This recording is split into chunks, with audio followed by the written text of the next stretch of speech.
Hey there, everybody. It's Sam here from Samuel Plays Brass. To all the new viewers, welcome aboard. To all the old viewers, welcome back. Today we are celebrating 12,000 followers on Instagram, which is something I never thought I'd be saying. After quite a long period of stagnation, I'm surprised we're here, but in any case, I'd like to give back to you all with a Q&A. This may be an ongoing thing, depending on how quickly I accrue followers on Instagram, but in any case, today we are answering 12 questions in celebration of 12,000 followers, so make sure to stay tuned.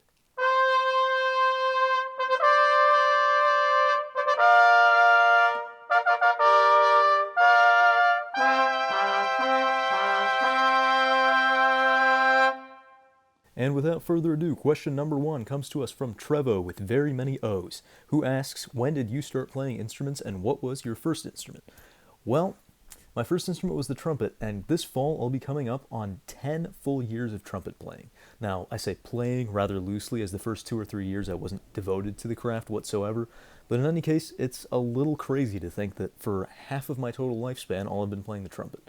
Other instruments followed in varying degrees of recency. My first forays into the world of low brass were about 6 or 7 years ago at this stage, so it's pretty crazy to think just how long it's been. Next up from Lonzo, how do you find the motivation to practice without getting burned out? So this is a great question, and one that I feel I'm in kind of a unique position to answer as a content creator. The answer is going to vary for different people, but for me, I have never stayed static with my music making.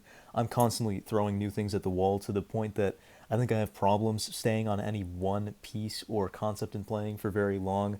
My practice routines have always been very, very mixed. I don't spend super long on any one thing, sometimes even when I need to, which is a fault of mine, and part of the reason I'm not as good of a fundamental player as I might have been with 10 years of experience. But in any case, I spend a lot of time multi-tracking and doing sorts of unique things with my playing.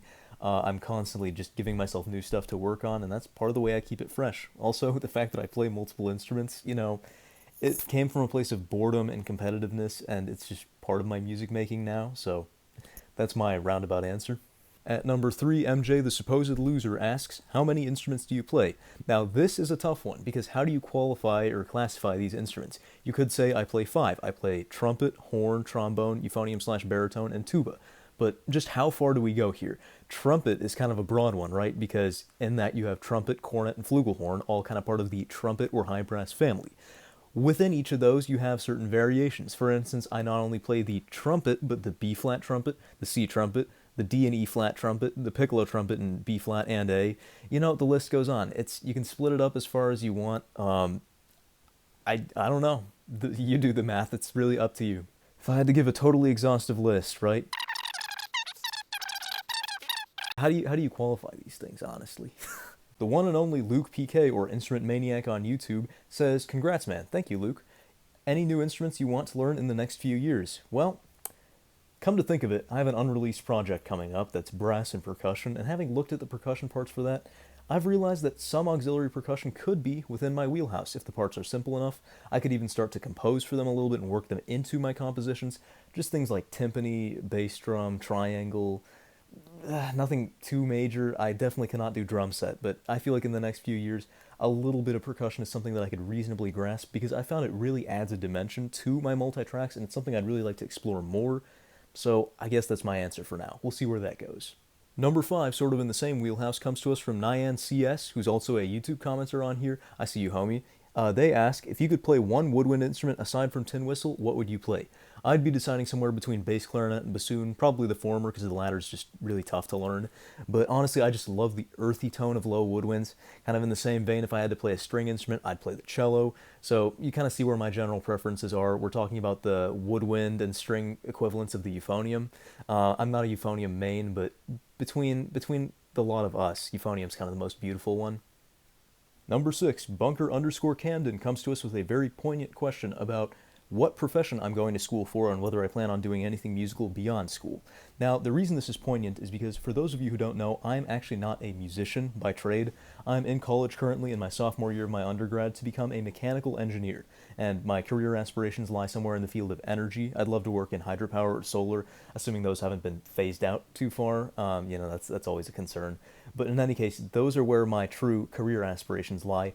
But with that said, I always plan to do something with music, whether it's actually doing gigs or just staying kind of underground and doing these little one-man band recordings, or really just continuing to try and grow my influence on here, because This really means a lot to me, what I've been doing these past few years and having your support along the way.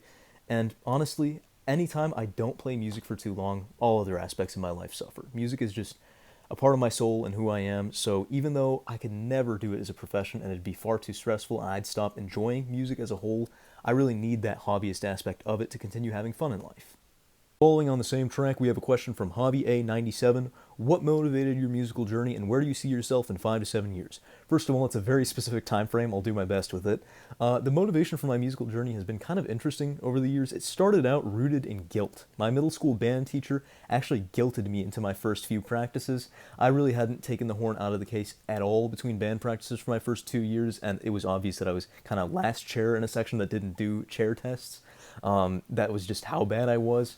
And I found over the years that I just grew to love it. I'd never expected to enjoy music. It kind of just fell into my hands, and I found that I really loved it, despite growing up very unmusically and frankly not knowing anything about music and choosing the trumpet because I thought it would be easy. I was wrong there. But in any case, slowly the love for music took over and the drive to be better. It's a mentality that I still hold. I'm a little bit competitive in my daily nature, and it both motivates me and plagues me in a way, as someone who can't constantly be practicing because of work and a workload in school as well. But in any case, I really just love making music and sharing it with people. It feels like a way to give back to a community, and I really enjoy inspiring people in whatever limited way I can. Obviously, I'm never going to be a professional musician, so I'll never have that capacity to inspire, but again, in whatever little way I can, I love giving to the community and seeing the looks on people's faces when they're affected by music, just as I was. As for 5 to 7 years from now, I'm a little conflicted on how to answer because part of me thinks I just want to be kind of where I am now, just working on bettering my craft on all the different instruments, though I question how I'll have access to a tuba after I graduate from the school and can't use the school tubas anymore. Honestly, I'd love to just be doing bigger and better things with recording. I'd love to be taking whatever, holiday type gigs I can on the side and, playing in church services and whatnot. So in that sense, maybe my goals aren't the most forward thinking. Beyond that 5 to 7 year time frame, I'd love to give back more to the community. Like I said, I'd love to be doing more lessons and just be doing, more humanitarian things, I guess, with my music in whatever way I can. I'd love to help out in the community and actually do things that are tangible beyond just providing music. So we'll see where that goes from here. Like I said, that's way beyond half a decade from now. That's when I'm established enough in my career where, things like money and paying rent are not as much of a concern. So, kind of a messy answer, but we'll see. Absolute legend Seb Skelly comes in with question number 8, least favorite note to play on any instrument. You know what, Seb? I'll do you one better. Not only is this my least favorite note on any instrument, but probably on every instrument. I'm talking about concert F sharp. First of all, let's start with the B-flat trumpet. The low G sharp, which equates to a concert F sharp, is flat. The higher one, 2 octaves up, is sharp. The one in the middle just depends on its mood. And then C trumpet. The lowest one is, the lowest note on the instrument, that F sharp. It's got a ton of resistance that is no fun to play. It's exponentially worse than even just the G just above it. The higher one, like I said, 2 octaves up, is just insane. I don't know whether it's flat or sharp. It is both simultaneously, and its tone is like, it's the worst note on the instrument. It feels like it depends on my mood, the horn's mood, what color sedan parked outside my apartment last Tuesday. It's just ridiculous. On both D and E flat trumpet, the concert F sharp straddles that open E partial, whether it's the open written E for D trumpet or the open written E flat for E flat trumpet, and both those notes are just bad. There's no question about it.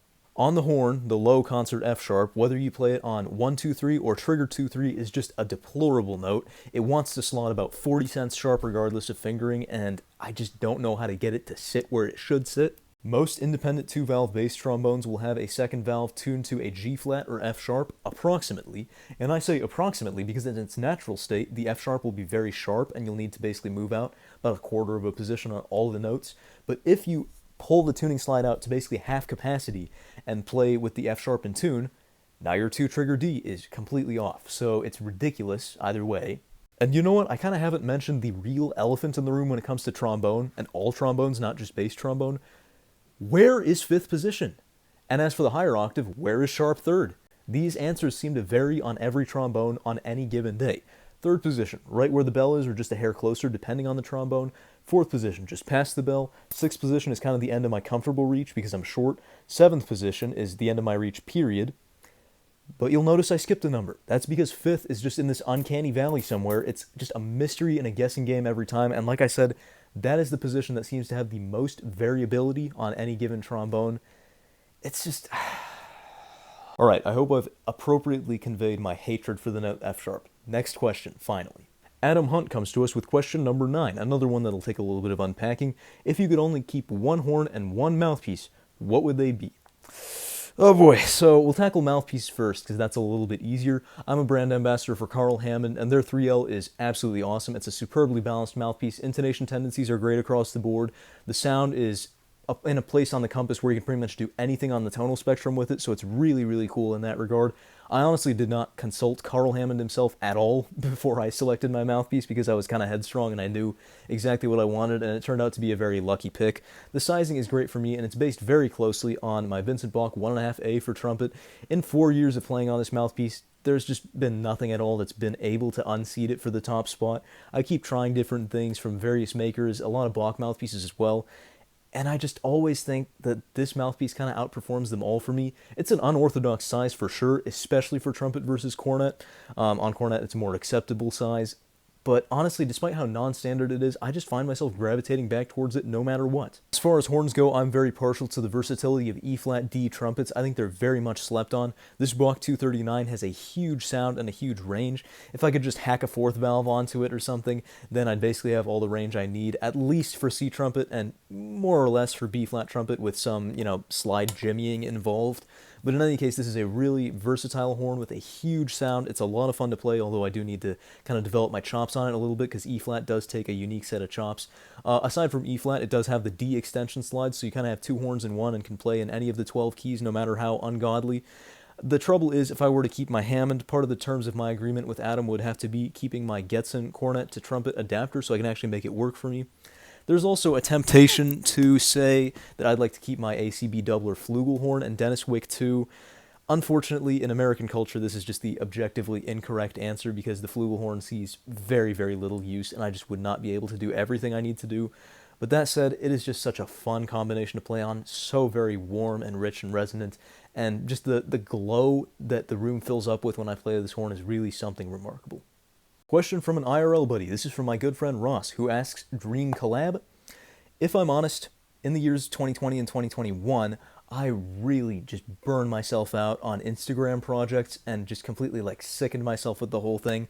People would ask, hey, let's, play an orchestral excerpt together. And I'd be like, yeah, totally. I'll record all the horns except for one. I'll do all the arranging, all the editing, all the organizing. And I just got really sick of it. To be honest, YouTube is my main content creation platform. The people who I most want to work with are on YouTube, and it's not just multi-tracks I want to be doing. I do want to continue doing those, but more so in a one-man band type format. I really want to kind of move away from the playing collabs with just random people as much as I enjoyed it for some time, and I want to move towards larger and more varied projects with some big names on YouTube. Definitely don't pay attention to any of the names on screen right now. Totally not dropping any hints. They have no relevancy or bearing on anything. Just don't look at the screen right now. These totally aren't people I'd love to work with or I'm already working with in any capacity. Just ignore it all. Don't look at the screen. To be clear, the beginning of quarantine was a really unique time for content creation, and I really loved collaborating with just everybody I could possibly work with. But just the fact that I was doing these collabs, sometimes several within a week, and the fact that they were kind of stagnating, they weren't getting any better in terms of production value or any more ambitious in any sense besides just playing more horns and giving myself a harder time about it.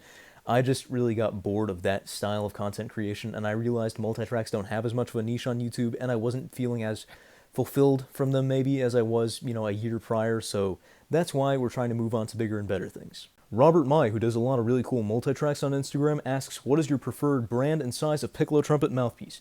Now, this is probably the most designated piccolo trumpet mouthpiece I've played over the years, and it really is a fun one to play on. This is the Stork Vacchiano Series 3P. It's a custom mouthpiece designed in collaboration with William Vacchiano, one of the 20th century's trumpet greats. Stork is a really cool brand to work with. They have good sizes depending on the instrument you play on. They're great for larger size users like me as a 1.5 or 1.25 player in general. The 3 might be a little bit excessive for piccolo trumpet for many players, but they also have smaller sizes. The shallow V-cup that is on the entire line of Vacchiano piccolo mouthpieces is really, really helpful in attaining the pick sound and maintaining good intonation all the way through. This is the original mouthpiece I played on, which is built on a trumpet shank. This one is on a cornet shank. You can tell I've worn this one in a little bit more.